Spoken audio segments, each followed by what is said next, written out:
Stan, you're recording to your machine or to the cloud? It's Mike and I'm recording to Oh, my machine. to your machine? Okay. Yeah.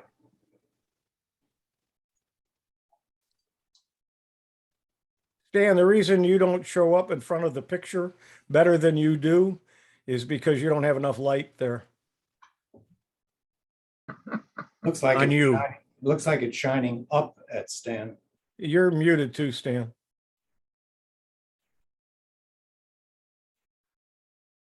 Was muted, but you do see me now, do you not? Yeah, Yeah, okay. Well, I got the camera working. Good. yeah.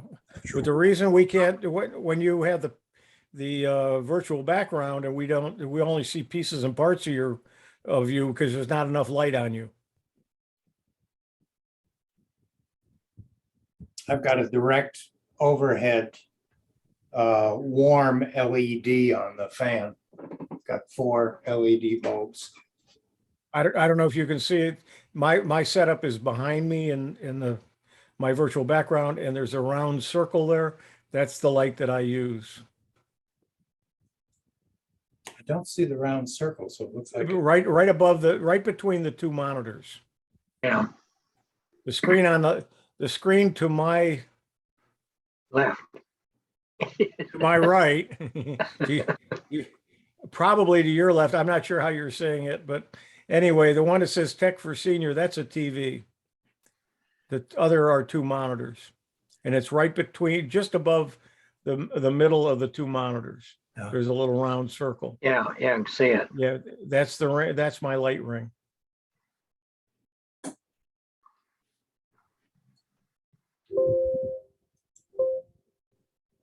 And I also got where are they here?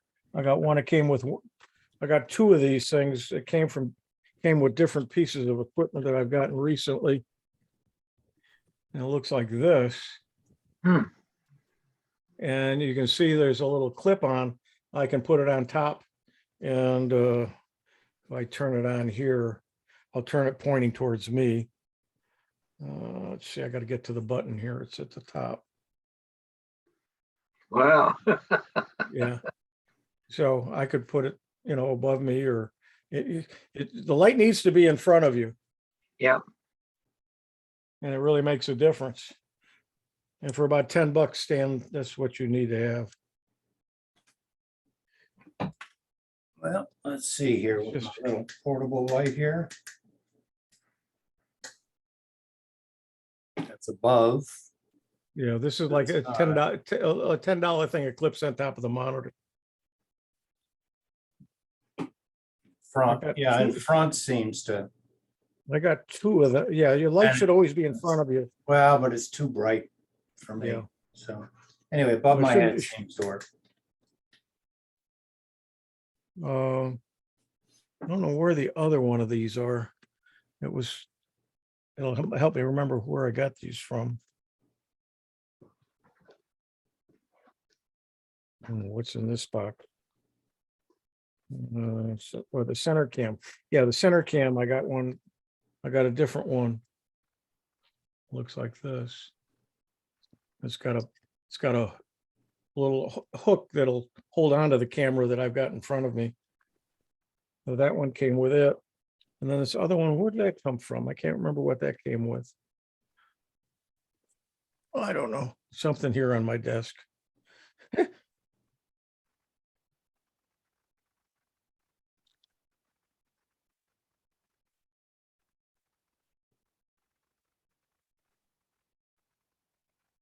Was watching a podcast from the Giz Wiz, and because they were talking about one of the things that I may talk about today, and but right after that they showed a light box from Five Below. It was only $7. I've got one buried in my shed. I can't find it. I can't get to it. I got to dig it out. I got to find it. I kept finding it when I was looking for something else. Now, when I went looking for it, I can't find it. That's always the case. But they had one at Five Below that he was showing how to put it together and everything. $7. I'd love to have it. So I went over, Five Below is right across the street from me in a little strip center. It's not even a strip center. It's a big shopping center. And I went over there and they're out of them. And I checked online and they're out of them online too. But online, I'd have to pay $8 to ship the $7 item. But they didn't have it anyways. A light box, I don't know if you're familiar with them or not. It's got an LED built into it, LED light, strip light, and it is a box without the front on it. You put some kind of anything you want to take a picture of inside of it, and because of the way the lighting is and the white sides and background, there's no shadows. And so it's really good for photography and taking pictures of items and not getting any shadows and other pieces of the wall and your bathroom wall or your kitchen wall or whatever. That CZUR scanner, has its own light on the arm that's over the top, and then the nice black pad underneath. And But it does, that's for snapping pictures of things or using the live video if you're. but if you put something 3D in underneath it, it does create shadows.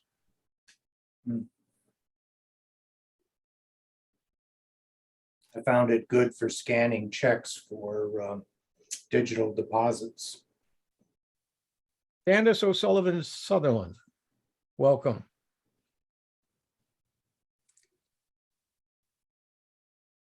Do you have a nickname? Or do we call you Candace?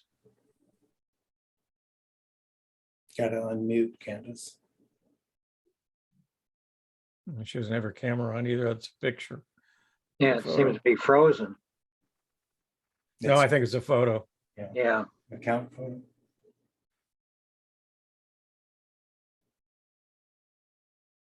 She's shy. 7 o'clock, Stan, if you want to kick this off. So in a few minutes, I'm just going to mute myself to see if my other obligation, I'll be right here. I'll be listening. I think I Stan, just you're did. muted.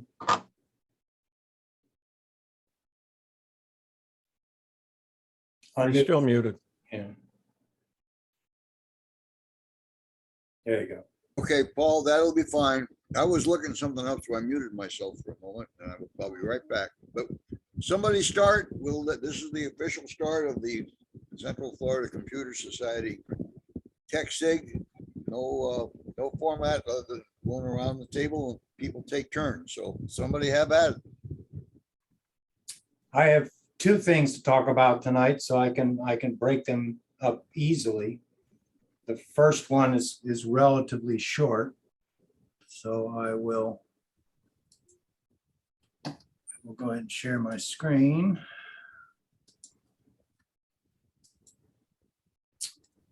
So many of you know I got a new smart TV over the holidays, actually over Black Friday. Big Sony 75-inch Google TV, as much as I've been trying to de-Google myself. So once I got it set up and started using it, I found that I really enjoyed using the apps that came with the smart TV over streaming my Roku to it, which is what I had planned on doing. Hadn't planned on using any of the apps. And the more apps I tried out, the better I liked it, because in past years, the processing power of smart TVs hasn't been up to the processing power of the streaming devices. And now I'm finding that my throughput is much faster with the appropriate Android app that Google has placed in their ecosystem on the TV, as well as a whole group of apps that are available from the Play Store specifically for Google TVs. But along the way, as we all know, Google gathers data. That's how they make their money. So I did a little looking, and here's an article I found from Consumer Reports on how to turn off smart TV snooping features. Consumerreports.org, privacy/how to turn off smart TV snooping features. So I'll put that link in the chat. Let me just copy it. And it'll be in the recording. So they talk about the fact that you can't stop all of the data collection without pulling the plug on the TV, the internet cable. And they use what they call automatic content recognition, or ACR. And this is how they gather data on what you're watching, the channels, whether they're off the air or whether they're actually streamed. The TV is in essence phoning home. So they go through how to disconnect. There are some cases that have been filed with the Federal Trade Commission. In 2017, Vizio got in trouble with federal and state regulators for collecting data without users' knowledge or consent. So in the setup of the TV, there were the usual, do you accept the terms of service? And I had the Geek Squad install the set for me. And so they just, flashed forward about through 10 pages of print. And I had to say, yeah, go ahead, do it. So they do tell you that you can turn off ACR through different settings. And they then come on and they talk about Amazon Fire TVs. They talk about Android TVs that are non-Google, as well as the Google terms of service for a Google TV. And they talk about then brands of TVs using either Android TV or Google TV. And you can see all of the different agreements they've got for LG sets. And mine is a Sony. Roku TVs have it too, interestingly enough. Even if you're using the Roku operating system, Samsung TVs have it. And this is what would apply to my Sony TV. So I did find some of the pages. I haven't actually gone through this step by step, but I found some of the pages on doing this. And then they go on to Vizio TVs and how the targeted ads work. So if you have a Google set or an Android set or one of these that are listed here, it may be something that you want to look into, unless you just don't care. For the moment, I don't care. If Google wants to record my viewing habits, so be it. And one of the things that had been criticized on this particular Sony TV I have is a mismatch between the lip sync and the sound, the sound and the video in streaming devices, feeding to the TV and then listening to the audio from the streaming devices. And I did find, I've never had to do it before, but I did find on the Roku that there's actually some settings where you can delay the audio. And also on my home theater amplifier, there are some settings where I can delay the audio. So I tried that first, and it's in 10 millisecond steps, and you just keep delaying it while you watch the picture until it comes into sync. And we did that a couple of times before I switched over to the Google apps. But the problem is every channel on the Roku is slightly different in how the audio is presented to your home theater amp. So I found that, if I was watching Netflix and I got it in sync, and then I went to Amazon Prime Video, I'd have to go through that syncing process again, and so on. So by using the Google app and just streaming the sound from the TV down to the home theater amplifier through a two-way HDMI cable, it's called audio return. I think it's ARC, auto return cable. And I don't have that problem. Everything is synchronized. So the set's taking it into account. So for the interim, that's how I'll be watching the TV. And I'll save my second subject for the tail end of this. I did have a problem with YouTube TV, with it being out of sync, and I couldn't adjust it. I couldn't do anything with it, and it worked fine on other services, but somehow it's been fixed. Yes, we haven't had that problem, so they did something to in some kind of an update to fix it. Well, my wife likes the old Angela Lansbury Murder, She Wrote series. And the 4:3 display does upconvert to the 4K TV nicely. It isn't pixely. It's very nice and smooth and looks nice even in that 4:3 format. But they do a lot of close-up of people talking. And once you see that the voice is not synchronized to the picture, it drives you crazy. Yeah. So that's why we switched.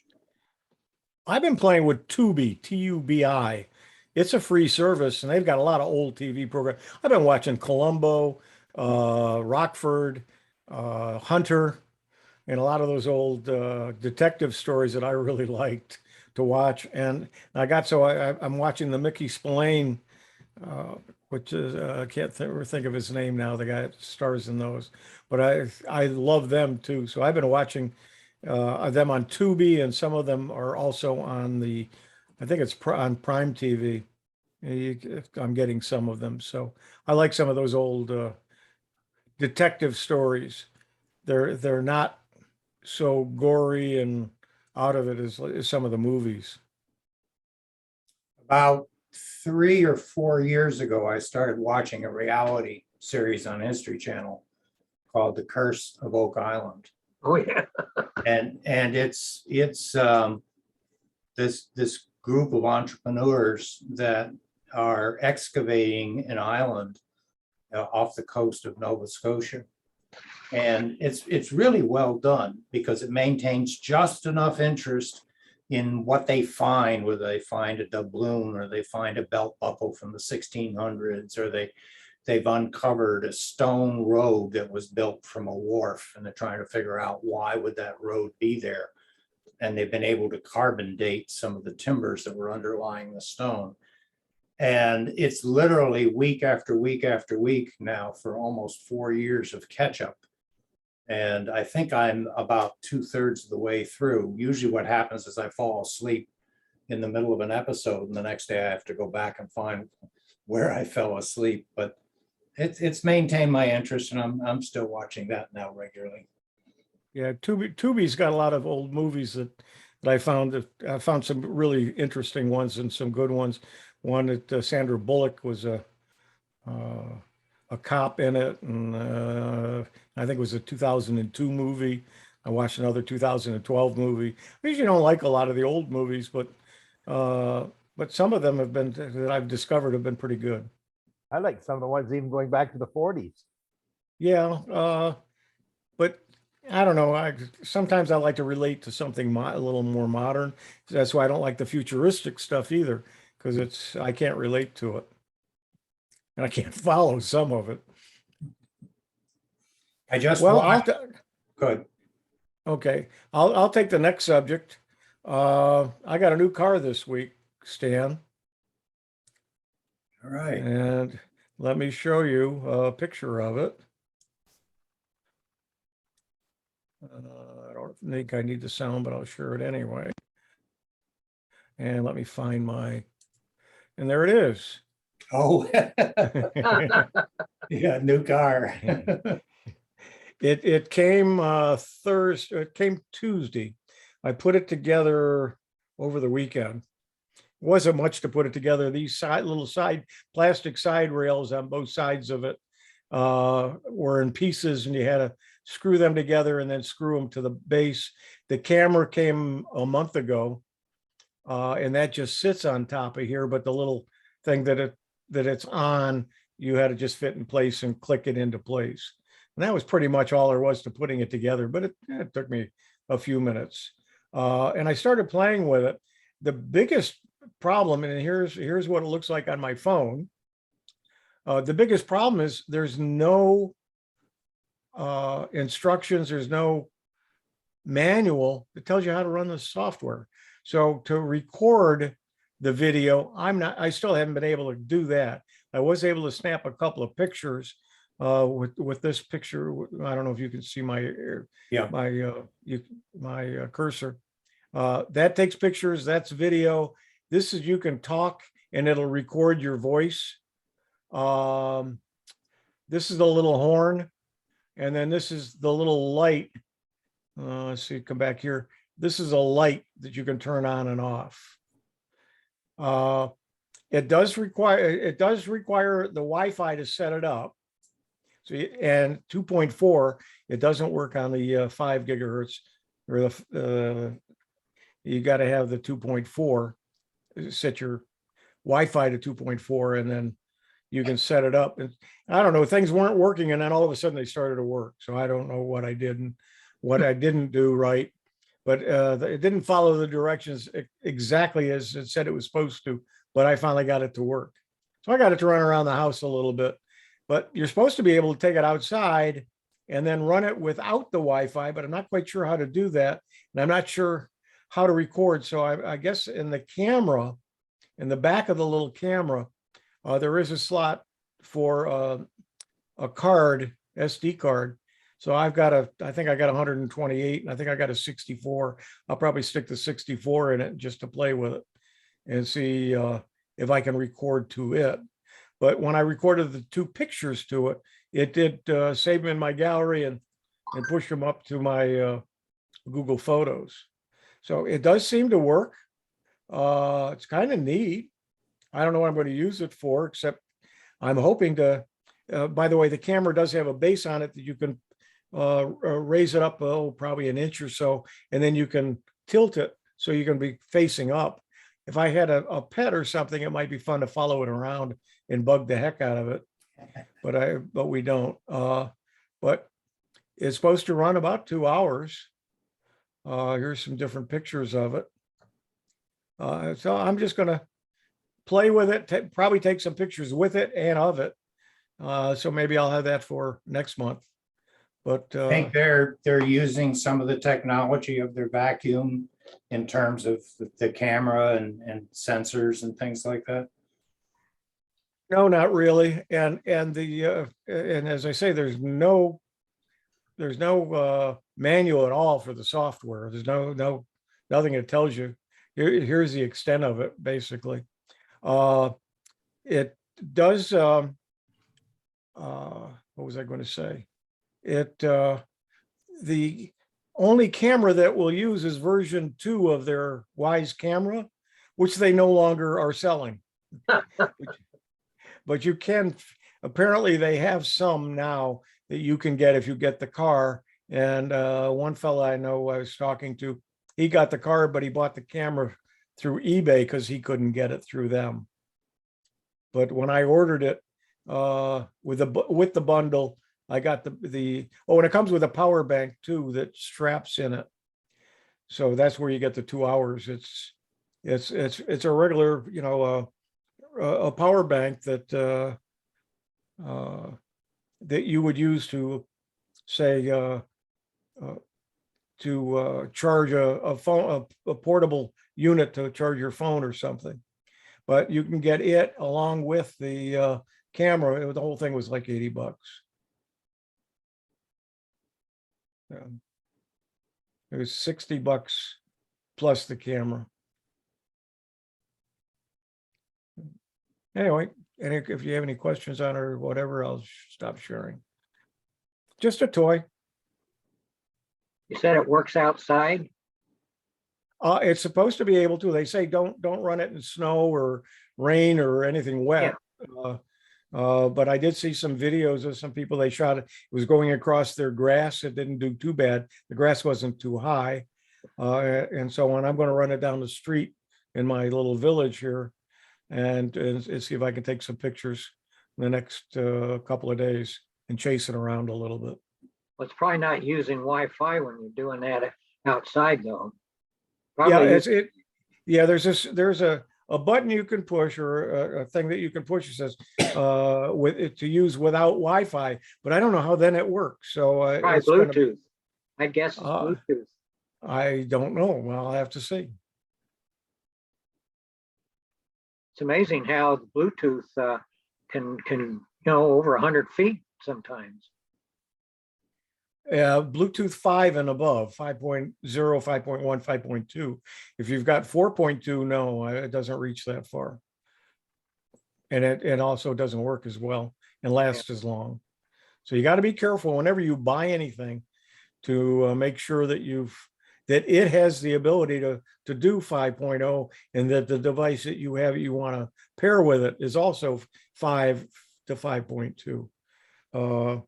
I bought some Bone Connection headset, and I made sure they have one that's a little bit cheaper, but it's a 4.2, and it'll only last about 2 hours. This one lasts about 6 to 8 hours.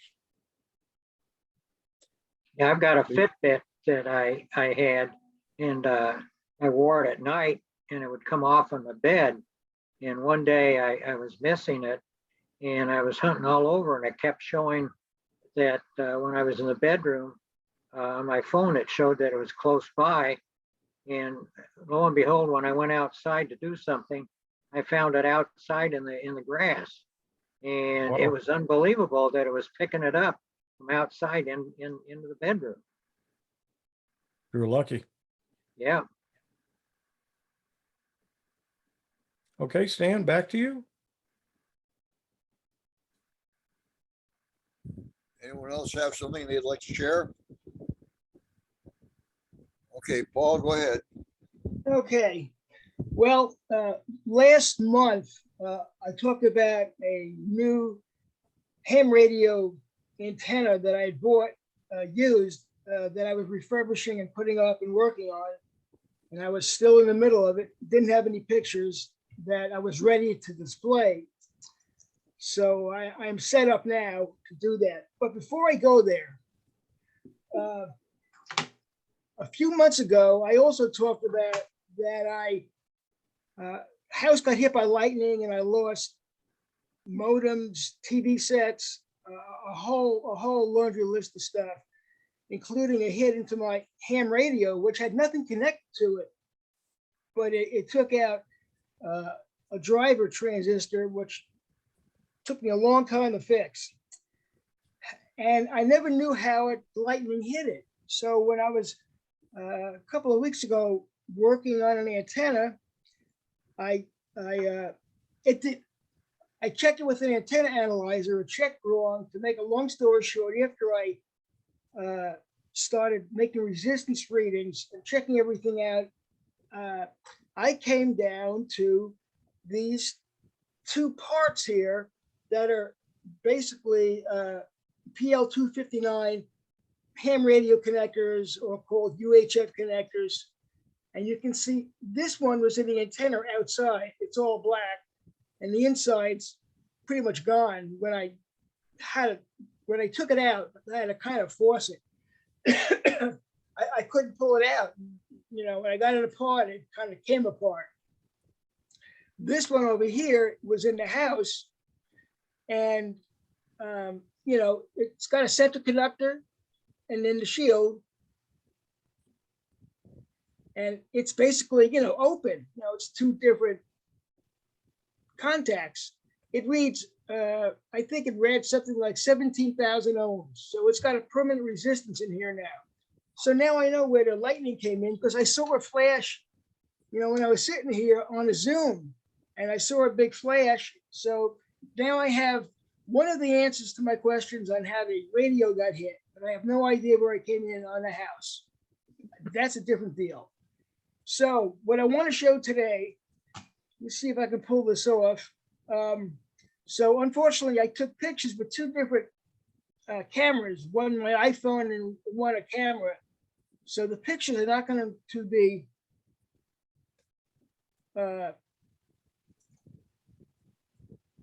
okay, that didn't work too well. Okay, let's see. All right, so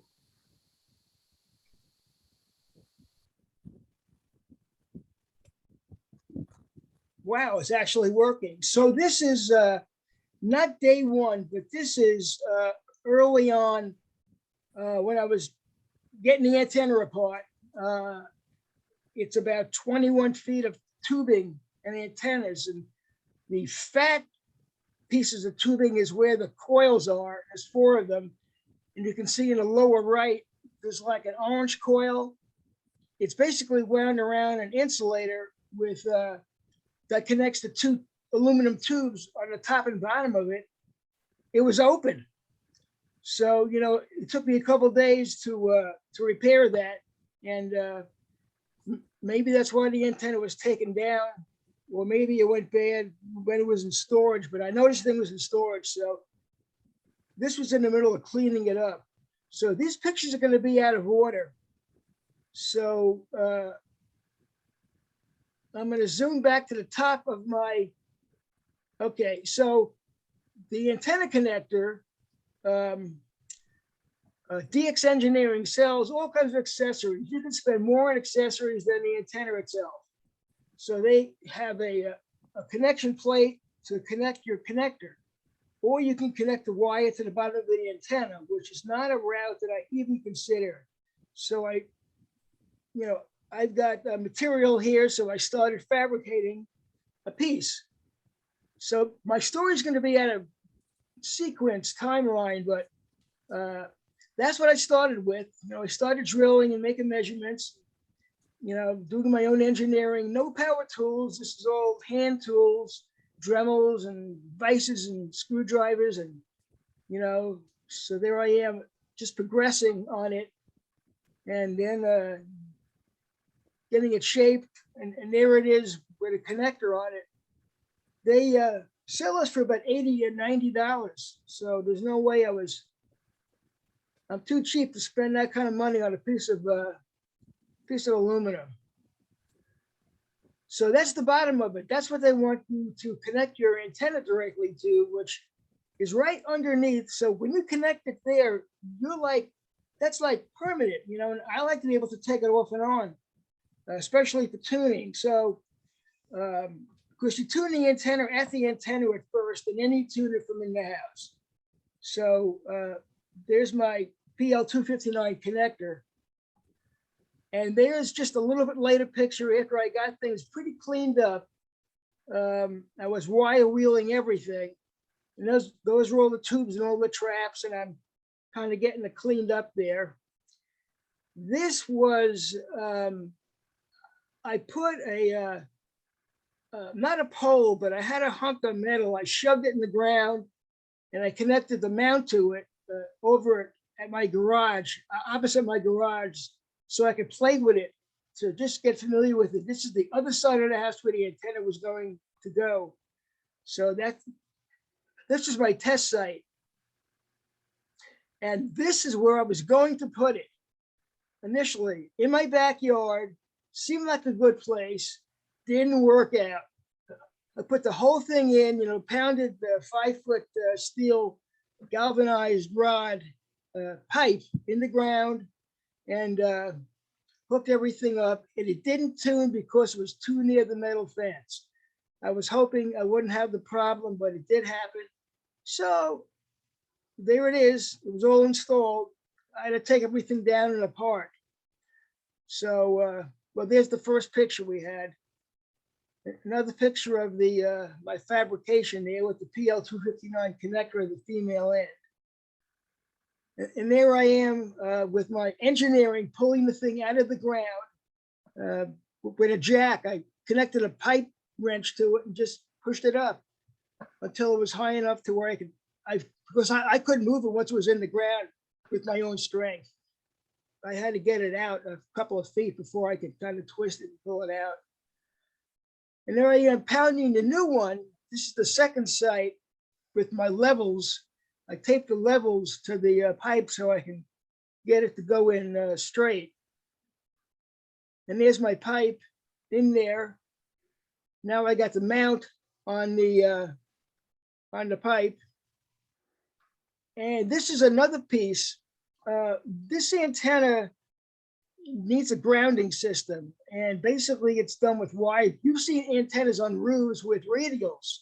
And that's like the other part of the radio wave. The vertical rod is you might say the positive, and the negative is the radials. Well, this doesn't have radials since it's in the ground, but you can put out radial wires. So they, of course, make another piece that costs $100.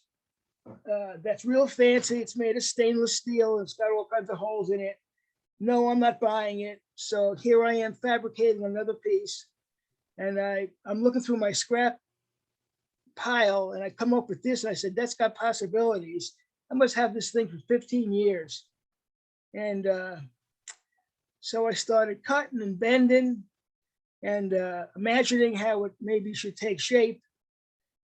And then there it is with my screw holes, and the two big holes at the top are going to attach to the big pole. And I put that wire on there for some extra grounding, because I really didn't trust the contact grounding.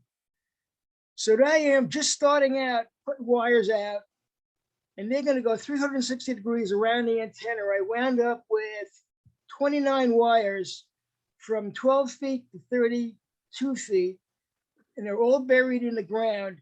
Took me, I don't know how long. I didn't time it. It was a lot of work. Of course, I had to open up the ground with a big Bowie knife, and I just went an inch at a time. You know, I don't know how long I was at this, maybe 10 days. So all of this path all have wires in it. You can't see them, but they're there. And all of that shrubbery, the wires are on the ground going down the shrubbery, both sides. The bush, they're not shrubbery, it's bushes. And there, I don't know if I can make this bigger. I'm afraid to touch this damn thing. I might lose the picture. At the top, there's a plus sign. Click on the plus sign. Well, The not top of on the- my, yeah, Just above not- the picture. Yes, it is.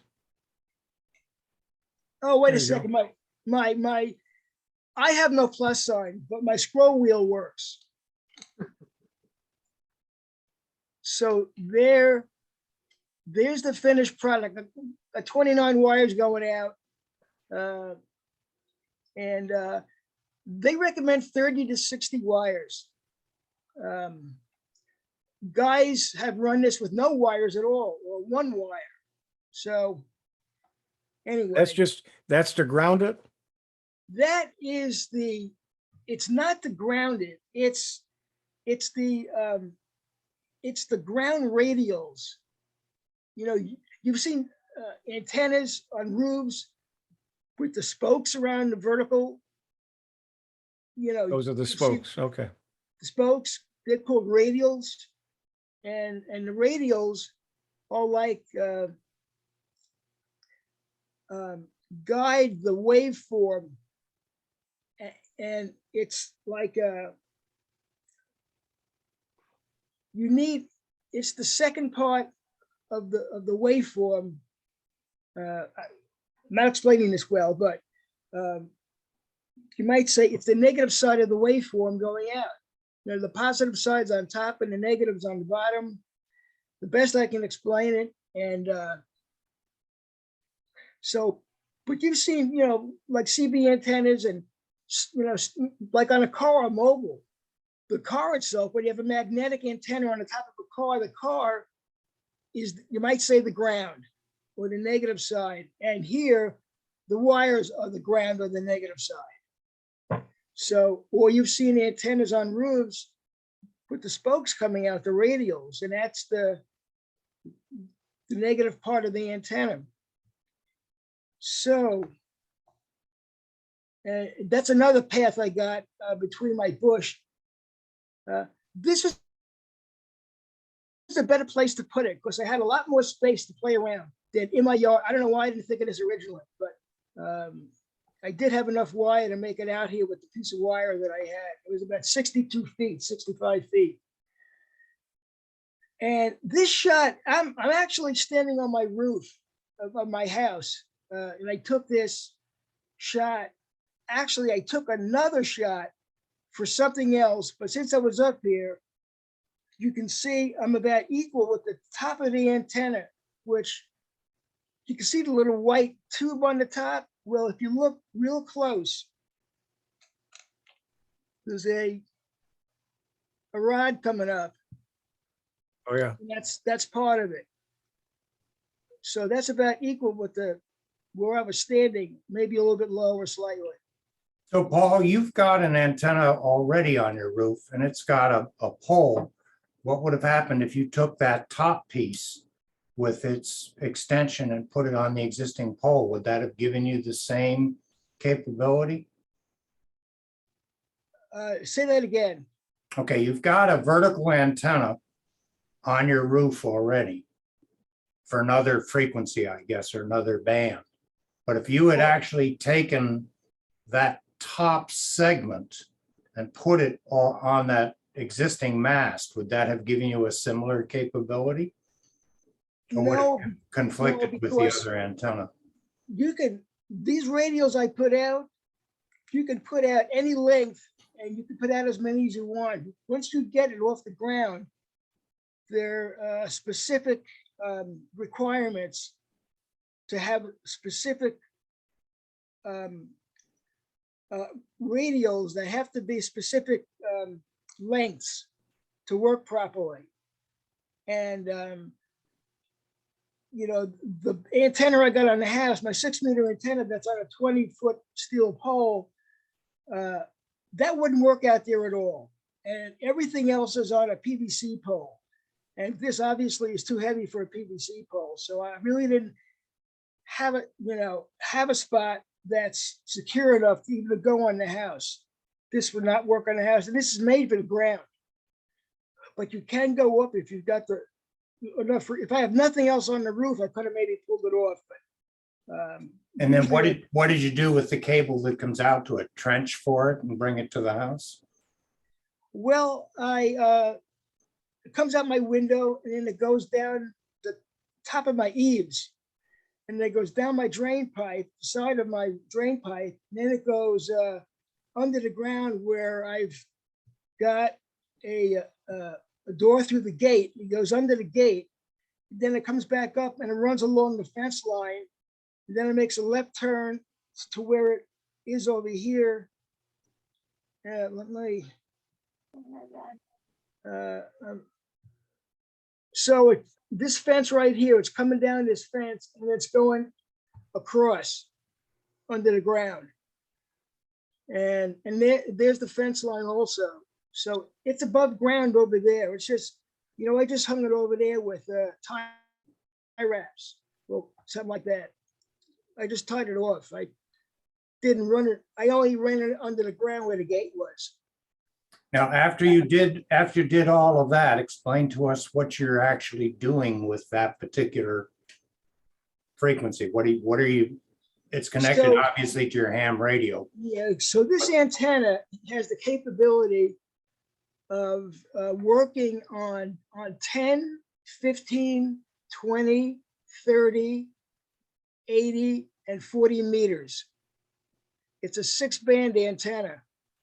And all those traps tune to those frequencies, and the traps are adjustable. So you've got 4 traps for 10, 15, 20, and 30. And then 80 is on the top, and that little wire sticks in that big coil, and you pull the wire up and down to adjust the frequency, which I did. And then the entire length of the antenna is for 40 meters. It's Okay. actually, you know, so. But getting away from the technical side of it, going now to the application side of it, like who do you talk to that's also talking on those same frequencies? Well, it's for ham radio.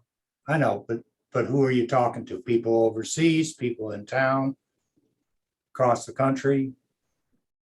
Who do you Both. talk to? You can, well, so far, you know, I mean, I've really been working on it. I really haven't got around to using it a whole lot, but you're just messing around. I talked to a guy in Louisiana and I think Kansas City, Okay. Kansas. So, but I haven't really gotten out there calling CQ and see how it really works. I just, I get so busy at night half the time where I'm falling asleep from work in the Ponderosa here. I have so much work during the day. Sometimes I haven't had a lot of time to really use it. I'm sitting here right now in Bradenton. I'm talking to you in the Orlando area. I'm talking to Wayne and where are you, Chicago, Wayne, did you say? Yeah, Oak Brook, just outside of Chicago. Yeah, and Murray's in Victoria, British Columbia. So I don't need that big antenna. Yeah. Well, it's the hobby. It's Yeah. the Oh, no, I electronic- totally understand. Yeah. You did say way in the beginning of what you were talking about, you weren't sure how the lightning hit the cable. Well, I can remember back, Stan, you remember when I had the computer store with in Castle or in it was Longwood Yeah. with Jim Daly. We were doing APC, not APCUG, APC American Power backups. Conversion, Yeah, right? the back power conversion, the backups. And so we did a lot of work for lightning repairs for insurance companies and so on. And I can remember somebody called us, maybe it was in CFCS meeting, I don't recall, but they said they used to, every time there was a lightning storm, they'd unplug their power cord so their computer wouldn't get hit. And their computer got hit. And what happened was it was probably maybe a foot, maybe less than a foot, where they unplugged it and left the plug on the floor, and it actually jumped from the plug to the plug. Even though that wasn't plugged in, it still zapped her system or their system. So lightning does an awful lot of weird stuff. So You're doing right. It sure does. And this 6-meter antenna, which is on the side of my house on a 20-foot pole that sticks up about 40 feet or so, I would think. no, it's on a 20-foot pole and then Oh. it sticks up another 6 or 8 feet, whatever. But that 20-foot pole is grounded.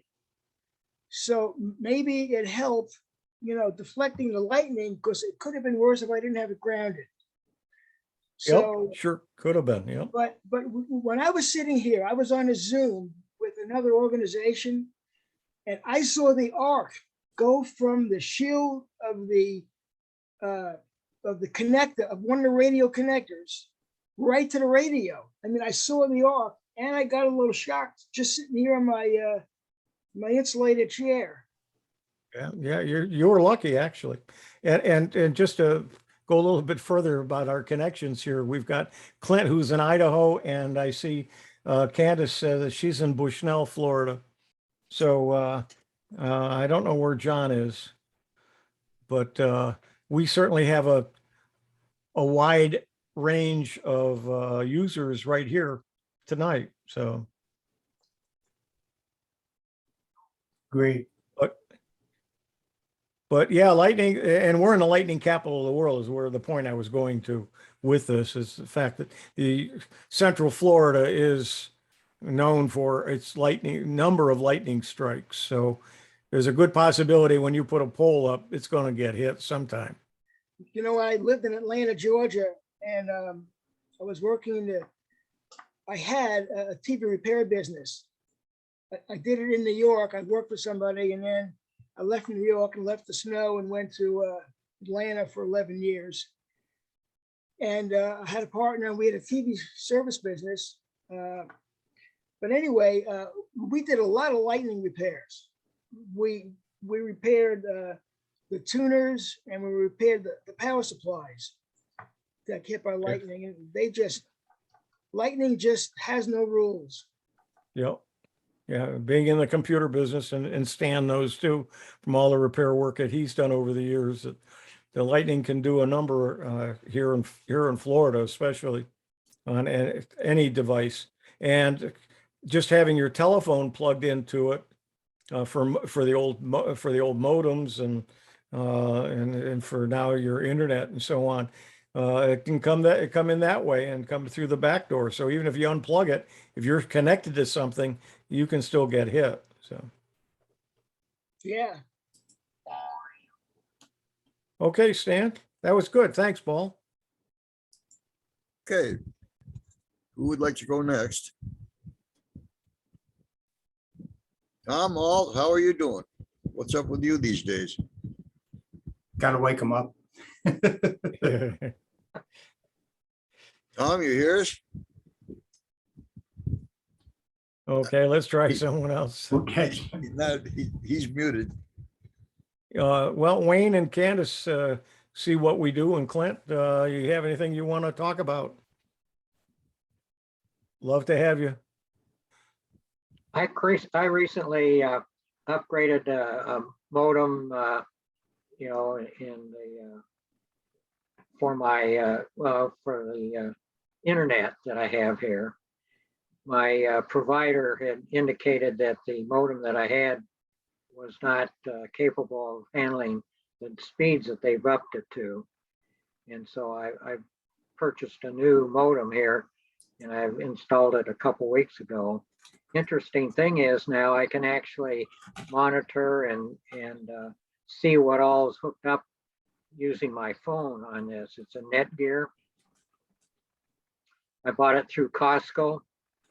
Is it a And, modem or is it a router? well, it's a combo. It's a combo Okay. modem and a router. And wireless. And it's interesting. I show it'll actually show me I can use my phone or my iPad with an app that Netgear put out that will show you all the things that are hooked up on the 2.4 and the 5 gigahertz. And one of the things I noticed is one of the Vizio TVs that we have in the house, it seems to be hooked up to it. It's a smart TV, so it would use the Wi-Fi. Yeah. Yeah. Although I When never. Yeah, go ahead. When I have a Frontier FiOS or fiber optics, and I was paying for 200, and then I went to, and then it was 300 megabits per second up and down, which is nice. That's what the Wow. fiber will give you. But I recently upped it to a gigabit, so I'm getting. If I make the right connection, I can get 900 and something down and 900 and something up. Wow. And it's nice, but they swapped out the equipment, but they didn't swap out the router.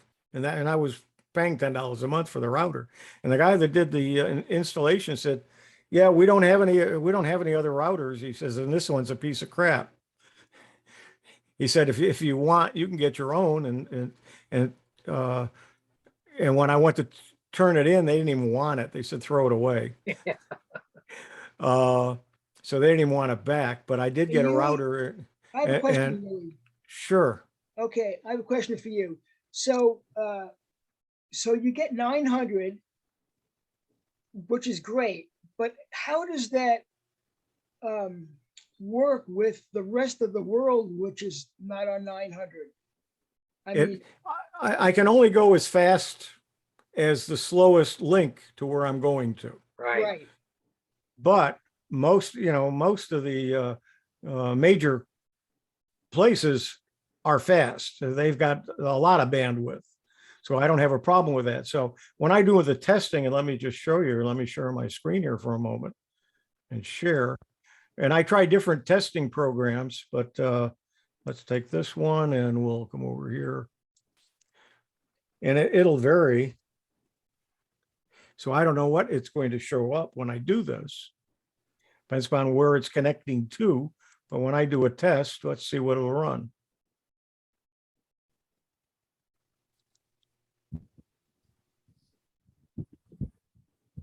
I'm not going to get 900 speeds. Plus, you're pulling some of the bandwidth for this conference too. Oh, yeah, yeah, Yeah, this, and I got yeah. other things going, of course.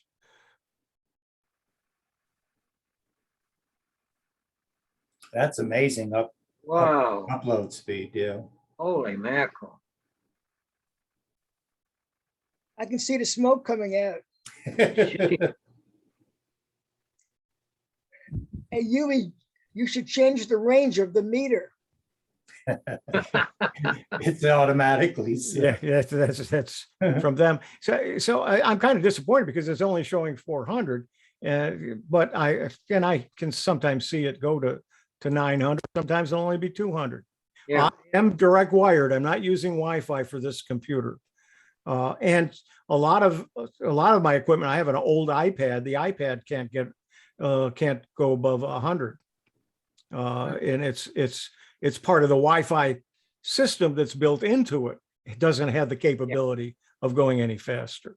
yeah. Well, So as Paul said, and you emphasize it, it's only as good as the weakest link.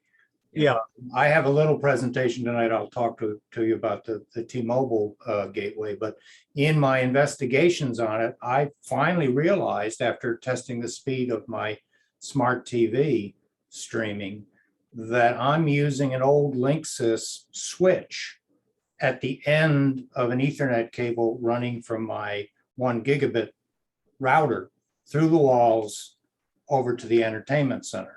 Well, back then, 100 megabits per second was pretty fast.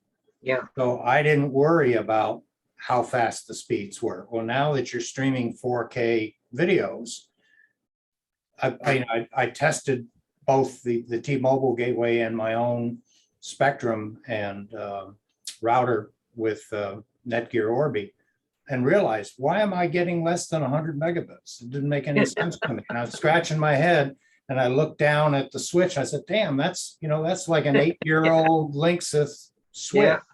So I got to go get myself a gigabit switch if I'm going to get faster speed. I guess you can't see it when I Yeah. hold it up. But this is a Netgear gigabit Ethernet switch. Yeah.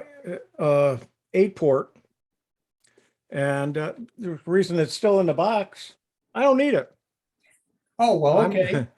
I'm doing it. I'll buy it from you. Eventually I will, because everything's full on my router, but the router has got 4 ports in it, and everything else is Wi-Fi. Yeah. I don't. I do have a USB-C to Ethernet for my test Windows 11 machine, which right now I'm not using, but I can use it with my Chromebook as well. So I can be hardwired with my Chromebook if I wanted to be. But that's a nice little piece of equipment too. It's just a USB-C to Ethernet. So Well, the built-in router on this new modem is good for a gigabit. yeah, most of the newer ones are. How many ports do you have in the back of It's it, got Wayne? four ports. It's got a USB 3 on it as well. Something else that I did too when I was looking is I started looking at my Ethernet cables, because my little network center has been there for years, and some of them aren't even Cat5e, they're Cat3 cables. So I have an upgrade project to do over the next several weeks, is to try to replace all the cables with Cat6. I might as well just go ahead and get Cat6 cables. And, there's Cat7 and Cat8 too you can get. Not that it makes any difference. By the way, when I was talking to the cable guy, or the guy putting in the upgrade to my gigabit service, and I asked him, I said, I bought Cat6 or Cat7, I can't remember what I bought, but I bought some Cat6 or Cat7 cable. Should I replace the ones that I have?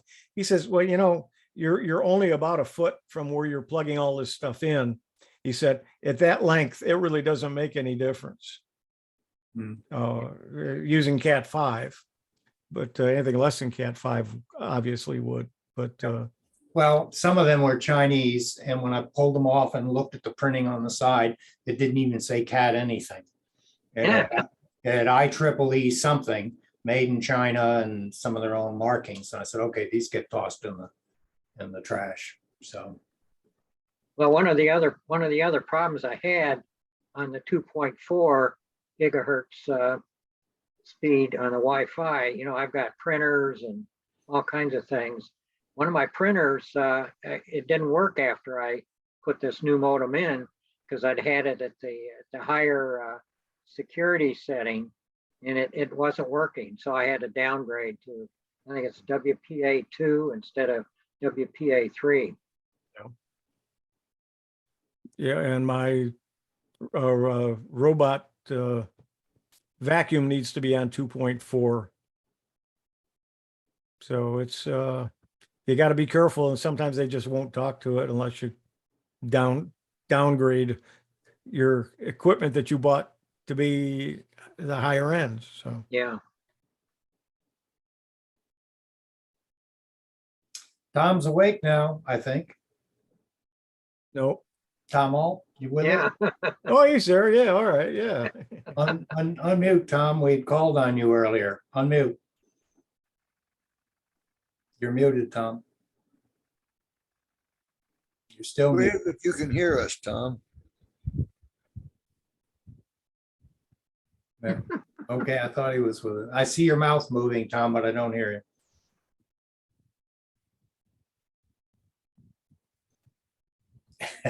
Well, you try.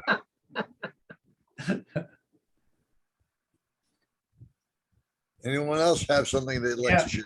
why don't I go ahead and do the second thing that I've got, and then we'll Okay. open it up for general. There's no muting on ham radio. Yeah, no muting in the Okay, those of you who are members of the Central Florida Computer Society saw an email from me sometime back when I got a solicitation from T-Mobile to get their 5G gateway device for home internet. And I've read about this and we've talked about it, and then, you know, felt, well, it's coming sometime, but it's certainly not ready for prime time, whatever. But I figured, well, what have I got to lose? I'll check it and see. So first of all, this is what it looks like. It's a big cylinder. It's about 3 times the size of the old Amazon Echo devices, to give you an idea of how wide. And you can just make out the little circular control panel on the top. This is a signal strength display. And you can take your finger and you can swipe across it and go to various different displays to control the thing.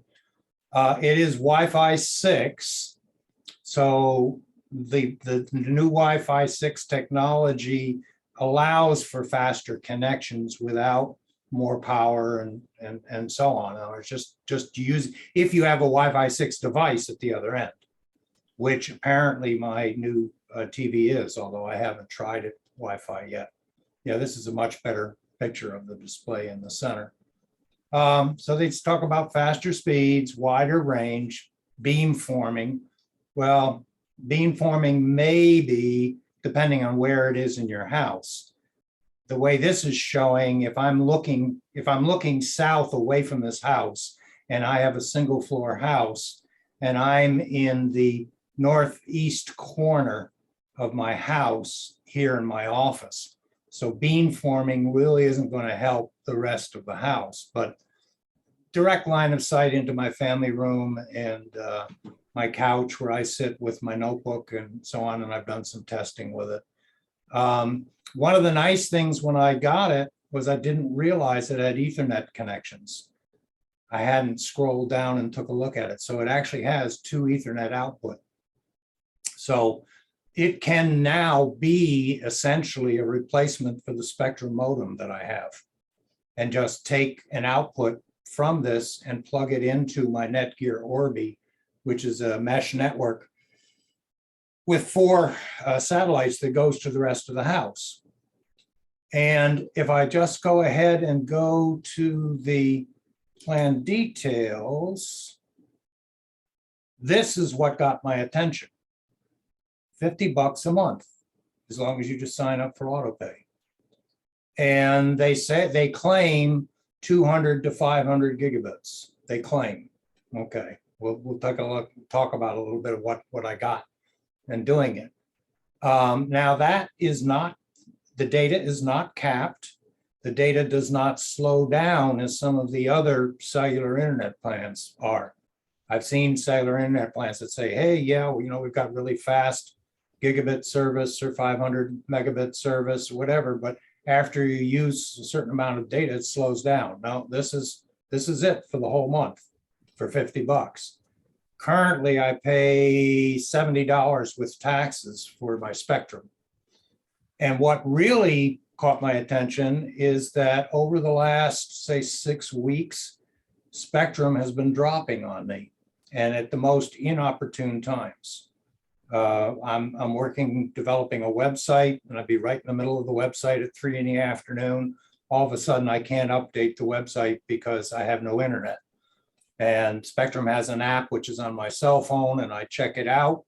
And they'd say, we're sorry for the interruption. We expect to have your service back by 8 p.m. And it's 3 in the afternoon. You know, well, I can't go watch TV because my TV is streaming. I guess I have to go read a book or something. So with all the discussions Huey had given us on Starlink, I said, you know, maybe it's time to think about Starlink, but Starlink, you got to have coverage. And in Florida, you don't always get the 3 or 4 satellite coverage that you need. So you might wind up with like 90% coverage. And during the period of time when you only have 50% coverage, you might drop out of the internet. Same problem. So I said, all right, I got to do something. So I said, all right, I'll click on check availability. I put in my zip code, my address, and boom, they said, it's available in your area. Okay, I signed up. Equipment fee, 0. Installation setup, 0. No cancellation fee, 0. No contract, overage, 0. I said, okay, I'll try it. So let me close this, and behind it, I should have my pictures. Okay, this is my office, and here is the device sitting on my hutch. This is my Spectrum modem sitting here. Let's see if we can zoom in on this a little bit. Okay, so this is, oh, here we go. Okay. Okay, so this is my Spectrum modem, and this is my Netgear Orbi mesh network base station. It also has 3 Ethernet outputs which go to a switch, which is over here on the left-hand side. And at the moment, the Netgear is plugged into the Orbi. Well, I set the T-Mobile as high as I could in my office, and I ran an Ethernet cable down, and I just draped it over the back and have it handy. And I said, all right, for $50 a month, if Spectrum drops, I'll just plug it in, restart everything, and I should have, for that 5 hours I'm not connected, I should have Ethernet. So that was the intention. So I wanted to test, and what we're looking at is my initial Spectrum to my Orbi with an Ethernet connection, similar to what Huey just did. And I buy 200 megabits per second service from Spectrum. So you can see that I'm getting over what I'm asking for. I'm sorry for the fuzziness, but essentially sitting on top of my hutch, I would get anywhere between 2 and 3 bars. And this is when I started talking to Paul about the possibility of an antenna for this unit, which is a separate subject. So now I wanted to do a test, which I took the T-Mobile, took the plug from the Spectrum out, took the plug from the T-Mobile and plugged it into the Orbi, restarted everything, because you got to restart everything to have everything registered. And then I ran a speed test. Okay, that's not too bad. Little higher on the ping, half the speed, but it was at 107 megabits.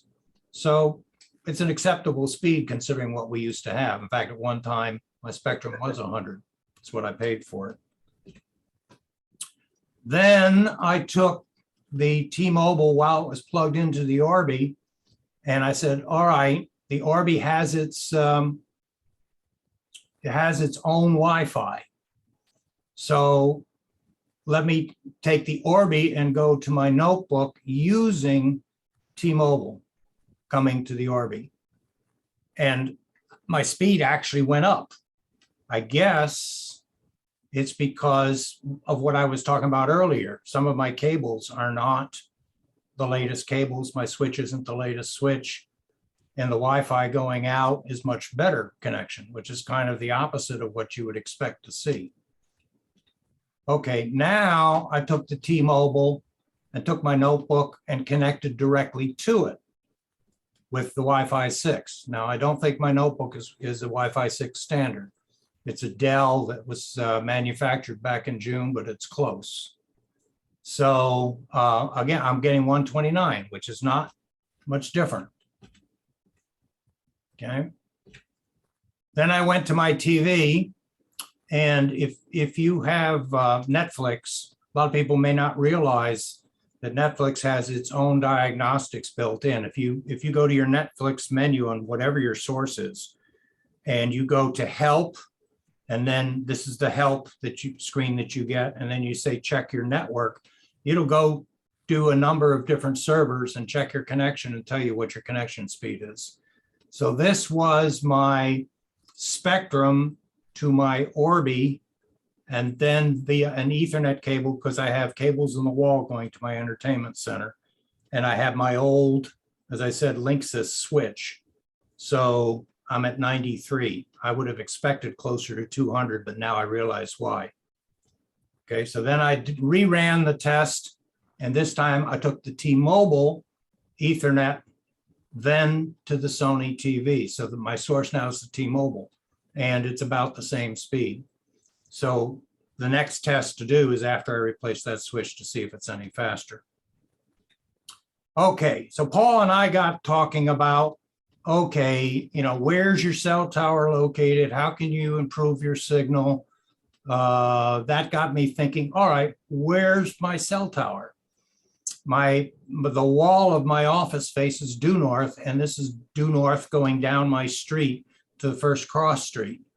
And you can see here's a tower that I thought was a cell tower, and I could see it. And as the crow flies, it's probably 1/10 of a mile away, probably 1/10 of a mile, somewhere like that.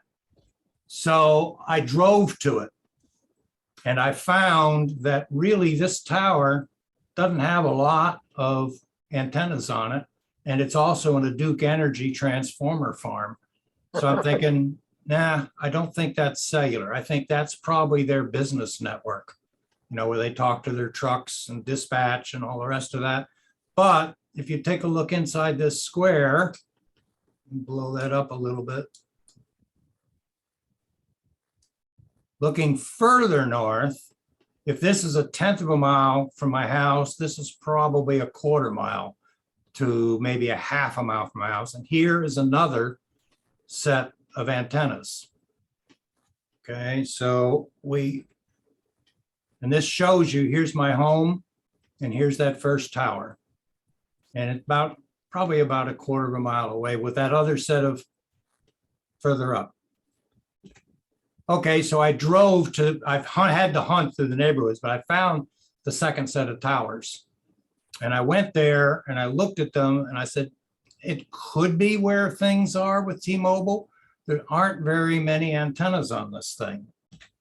And now you can see my house, the first set of towers, the second set of towers. And I was looking at my phone connected to the T-Mobile 4G, which had improved its signal. And on a subsequent drive out with the T-Mobile hotspot in my car operating on battery at this location, I was still only getting 2 to 3 bars, which kind of led me to believe this can't possibly also be the cellular tower. So I continued to hunt, And the next set of towers is located at the Oviedo City Hall. That's a cellular tower array. Okay. More antennas than you care to think about. So I took, as I say, I took the Wi-Fi gateway with me. It's got a battery. And at that location, I'm sitting in the parking lot right here. I'm getting 4 bars. I was surprised I wasn't getting 5, but maybe the angle of shooting up at these things and the fact that their beam is going out instead of down. Maybe if I'd gone further away from it, I would have gotten up to 5. I'm not sure. But I also learned that the battery that's in there, I think, is only preserving the settings. It's allowing it to light off and connect. But with my notebook that was in the car and also my cell phone, I couldn't connect to it. Came back home and I was able to connect. So that's my next test. Paul's gonna either loan me, or I think I have an inverter here at the house, and I'll power this thing with an inverter. So I've got AC power going into it and see whether or not I can connect out there. But these are the distances now. So that fact that I'm getting 100 megabits approximately, a little better than 100 megabits. Here's my house. Here's that first tower. Here's that second tower. And here's the third tower, which I'm going to say is about 1 mile to 1.5 miles away from my house, maybe 2 miles. So as the crow flies, getting 2 to 3 bars is probably okay. And it seems like the performance is okay. So it's working.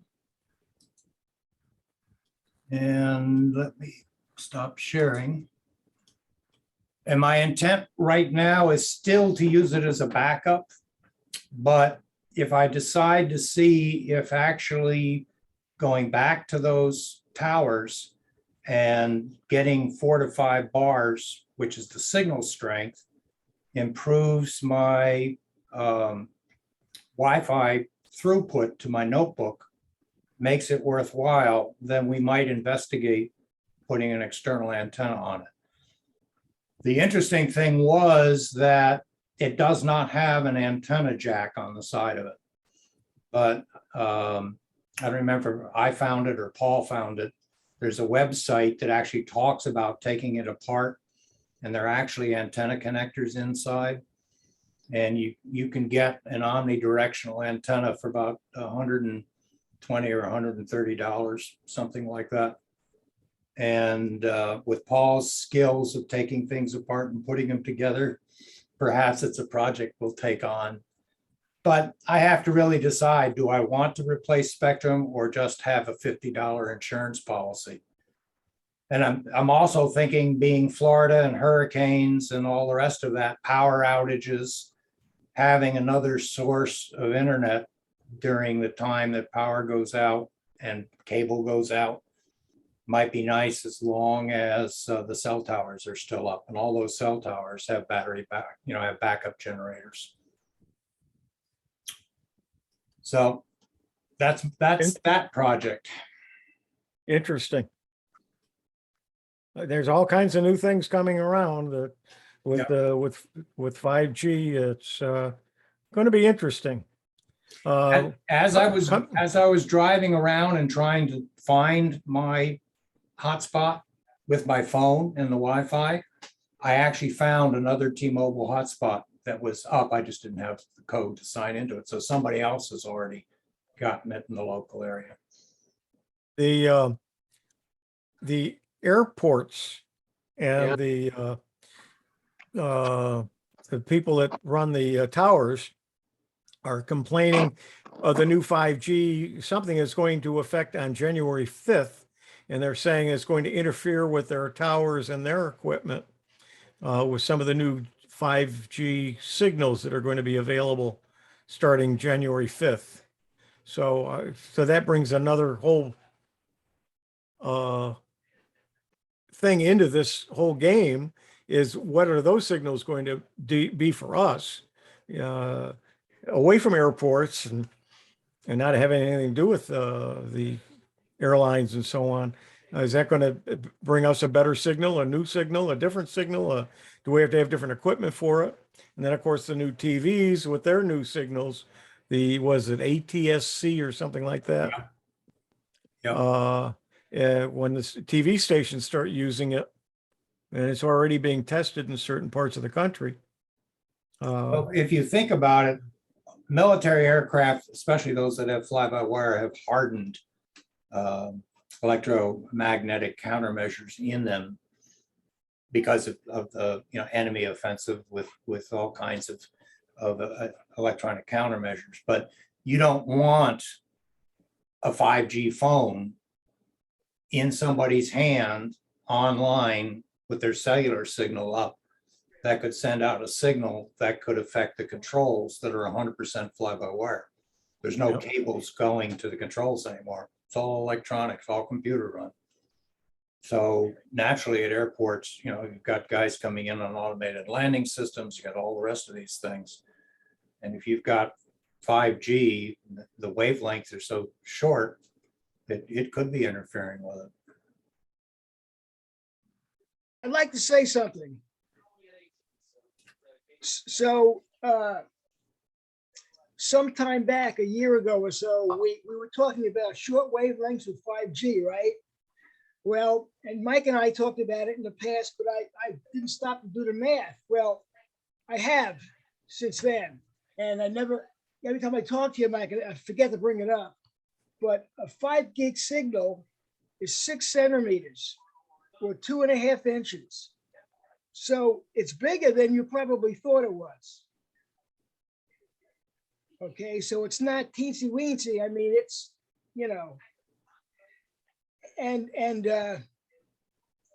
But is that the mid-band 5G or is it the millimeter 5G? Because 5G is a protocol.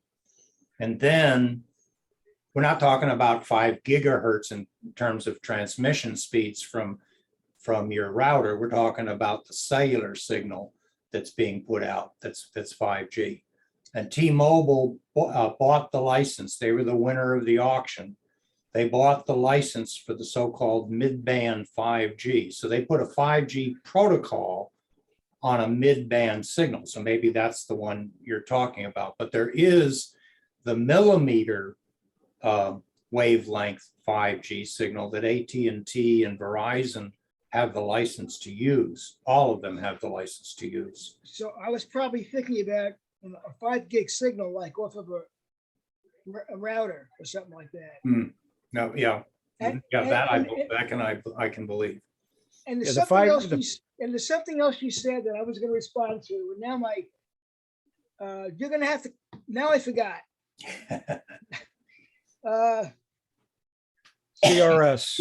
It's all those being blasted by all these electronics that is sitting in our offices. It's an old age disease called CRS.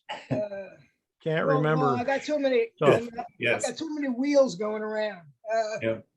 You're going to have to keep talking, Mike, and they come back to me. It Yeah. was But- about what you were but the talking about. The 5G with telephones is 5th generation as opposed to 5 gigahertz. Right. yes. Yeah. An Apple iPhone running 5G with Oh, yes, yes. AT&T is running the millimeter wavelength signal and has a hard time receiving indoors, inside cars, Yeah. even behind a pane of glass. Yeah.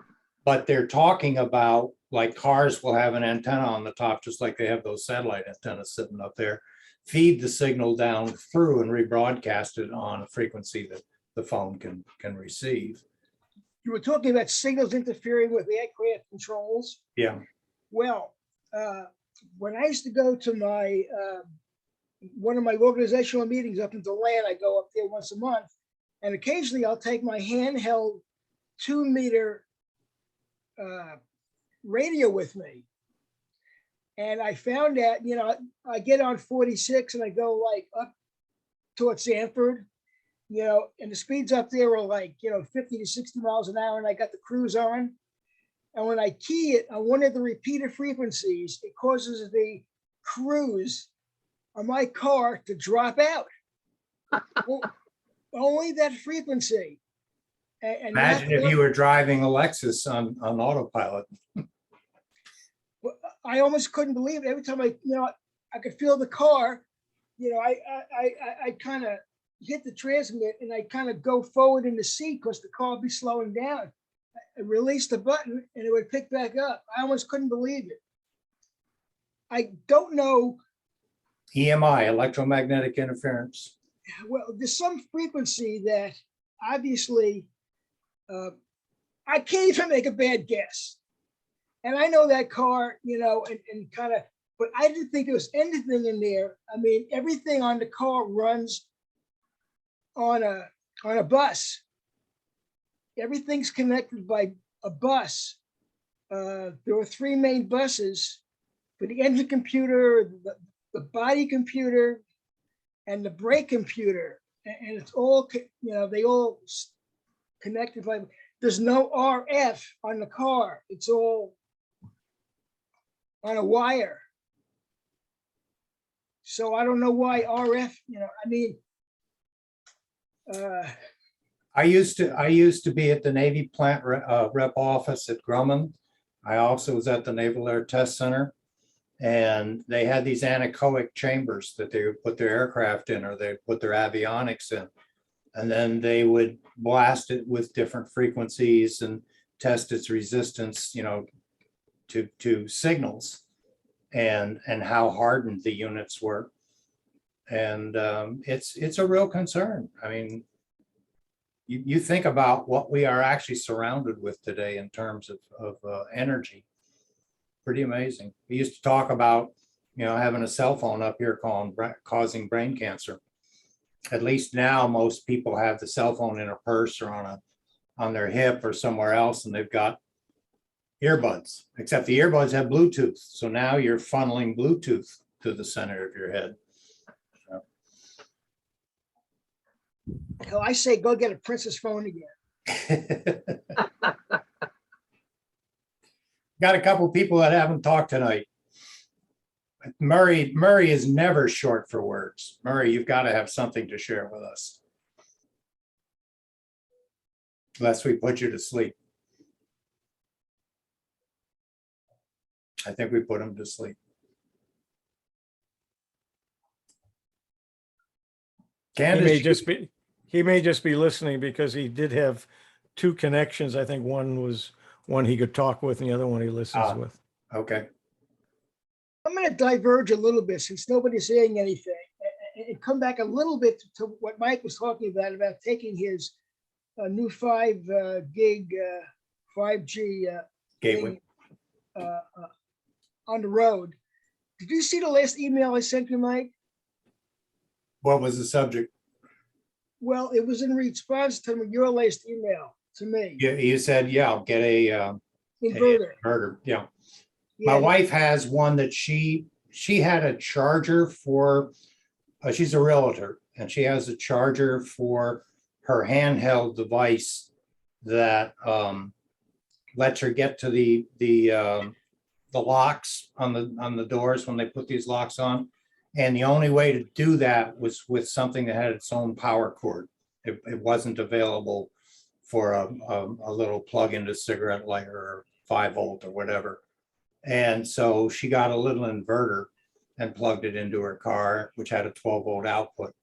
So I'm going to see if I can't borrow that, find that, and I'll take that unit back out on the road with me and go back to City Hall and see. But it runs off 110, doesn't it? Yeah. Mhm.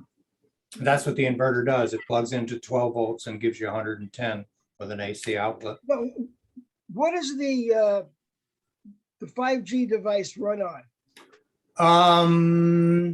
I think it's 12 volts, if I'm not mistaken.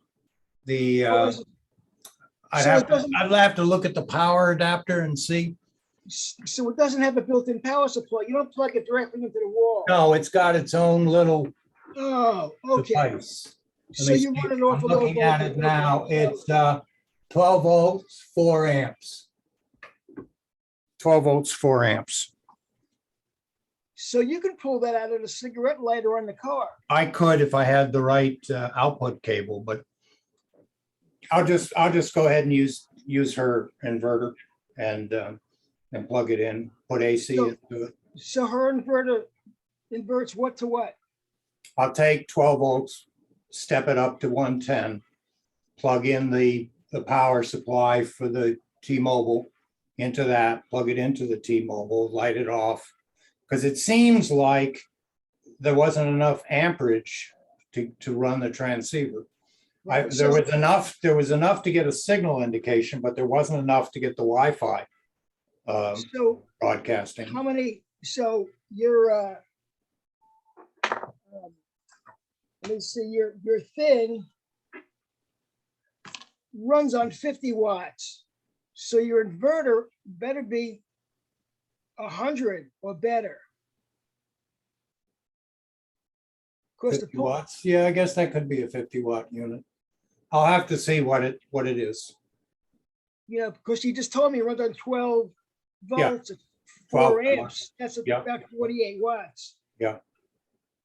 So you need something that, you know, can, That's strong. Yeah. This looks like a great device for an RV, for example.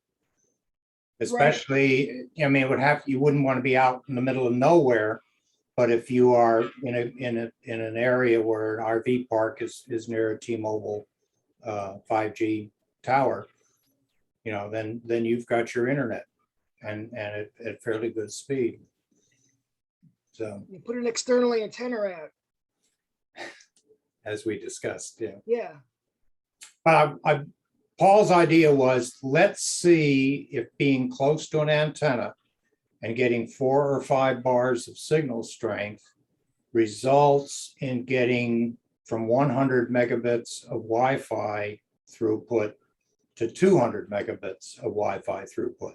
See if it actually steps it up and is worth the expense of putting an external antenna on this unit. So we'll see. To change the subject, looking at the chat box, and Candace says she's in Bushnell. It just jumped up a little bit. Somebody just I typed see. something in. And she's in Auburn, Mass, in Summers. She created an animated robot, Kyle, using the Unity game engine, thanks to Orlando County Library Melrose Center Unity training over Zoom. She could show us animated robot Kyle Unity controls, bindings, and C# scripts used to animate robot Kyle, if you're interested. That'd be, It'd be interesting. yeah, we could do it tonight if you like, or if you want to prepare for it, we could do it in a future meeting.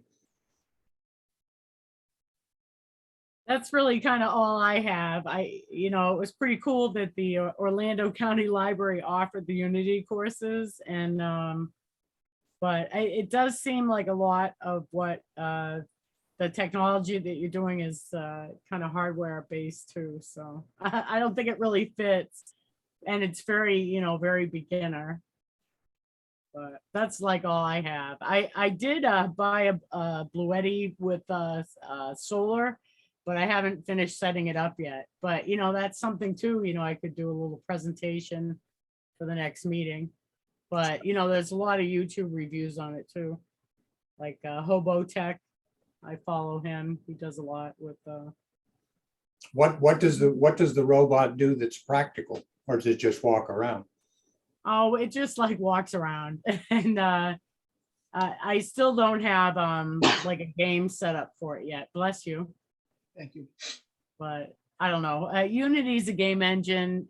It's pretty cool. I never really was one to really play a lot of games. I mean, other than Sudoku, but I was having some fun with it. It's kind of neat that the Orlando Public Library offers it, training like that. Yeah. Why did you want to see it? It's pretty lame, but Yeah, and Candace, I think you were in my Windows SIG meeting too, weren't you? I might have been. I think I might have been, and It was on- it I've was been checking Sunday. out a lot of groups. Yeah, I hadn't seen your name before, and now I see it pop up again. And I was wondering where you were from, and I see the Bushnell. How did you hear about CFCS in our meetings? Meetup group. Good. All right. Because I do a lot with meetup group, especially like Massachusetts. I did a lot with meetups since probably 2010 when I had my first meetup group myself. And then moving to Bushnell, Florida is new. I did it in August. I bought the place and I drove back and forth to Massachusetts, and now I'm here for the winter, and then I'll go back to Massachusetts. That's my main residence in the spring and summer, or at least the summer. But it's pretty nice here in Florida. I'm really loving the weather. Oh, yeah. Yeah. And we're glad you joined us. I hope you're getting something and you're enjoying being on here, and you enjoyed the Windows SIG as well. And you're welcome No, to I any of the do. other meetings we do. Yeah, and then there's like the Orlando Unity Group too. They're the ones that kind of like tailored me or directed me to the Orlando County Library Unity courses. There's just so much in Florida too. You know, I was thinking when I left Massachusetts that I'd just be Zooming with Massachusetts technical groups, but there are so many technical groups in Florida also. I find it very refreshing. Good. Well, welcome to our group. Thank you. And we've got some visitors, other visitors here. As I mentioned earlier, Wayne's out of Chicago, Clint's out of Idaho, Murray's out of Victoria, British Columbia, and I'm in Bradenton, and most of the rest are somewhere in the Orlando vicinity.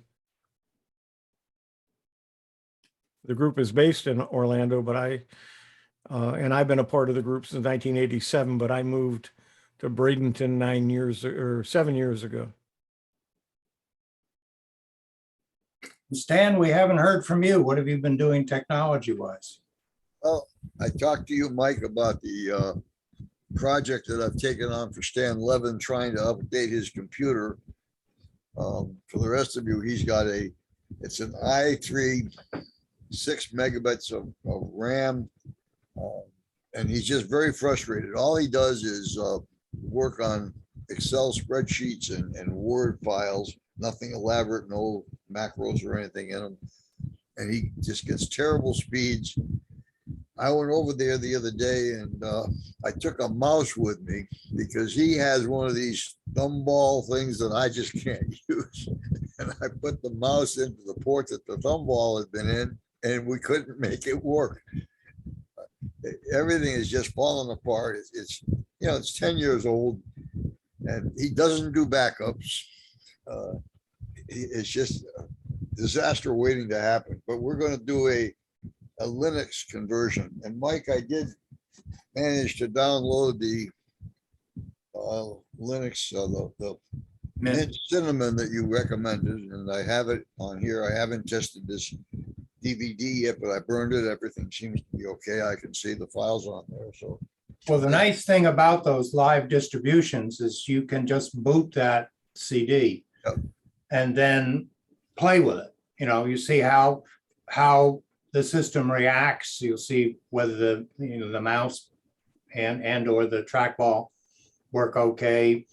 And as I mentioned to you, you can plug one of his USB sticks or hard drives in, as long as it's NTFS formatted. Yep.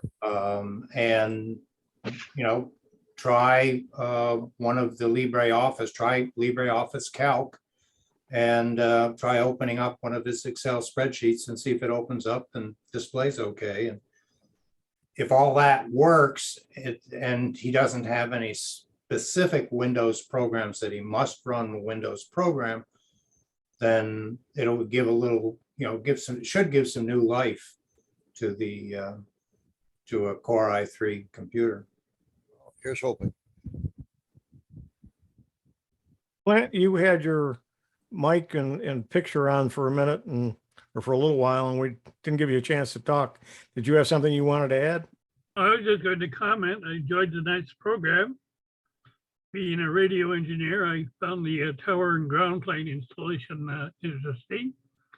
And I also appreciate all the sharing of the information on the speeds you're getting with your internet and the 5G conversation. So it's been a great meeting. Thank you very much. Thanks for coming.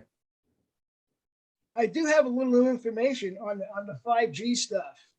You know, I thought it was a 5 gig signal. It's not. It's a 28 gig or 38 gig signal. Anyway, it's I'll redo my answer. It's about a half an inch, Mike, 0.4 inches at 28 gig, which is what a 5G signal is. And then the higher wavelength is even smaller. So you're like a third of an inch. Yeah. You know. That's why this device that's sitting up here on my hutch couldn't receive an AT&T 5G signal through my wall. I'd have to have an external antenna. So I know it's the mid-band signal that's penetrating the wall and it's being picked up. And it just amazes me that I even have 2 bars worth of signal if this is all the way up 2 miles from here, 2.5 miles from here in Oviedo. So did you ever really locate the tower? yeah, those three locations. Let's see which one it is here. It's this. It's okay. Let me just bring that up. It's too bad we don't have a Yagi antenna to kind of move around, and then you know, as like a direction finder. So my house is here on this lower segment, right on Erskine Drive. And then this was a line of sight from the end of my street. I can see this tower. So I'm going to say 1/10 of a mile. And then maybe 1/4 of a mile from my house to that second tower, which did not appear, the signal strength didn't go up when I drove there. And then I drove all the way up to the next tower, which was right at the Oviedo City Hall. So this distance down to the house is probably 2 miles. If I had to walk it, I'm sure it would, you know, going out and over. But as the crow flies, it's probably 2 miles. I guess I could take a look at the scale of the Google map and, you know, and figure out what it is exactly. But I'm going to say 2 to 3 miles, probably. So I'm getting 2 to 3 bars if it's coming from here. I'm getting 2 to 3 bars right here, and I'm getting 4 bars if I go into park in the parking lot there. So.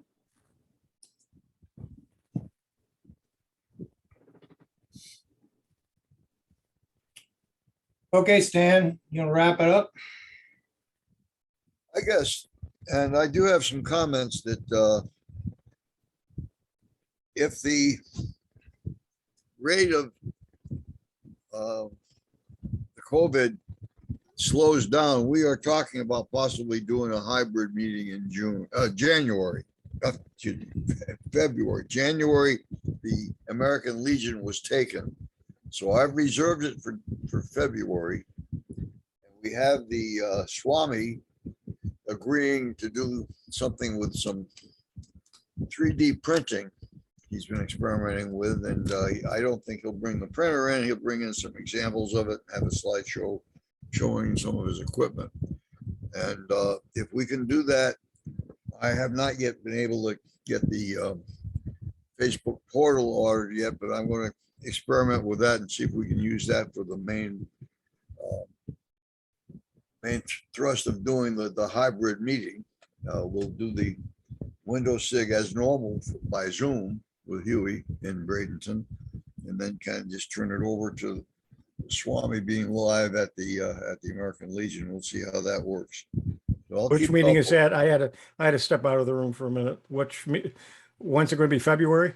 Yes, February. Okay. I guess it's February 8th or 9th, that the second Sunday.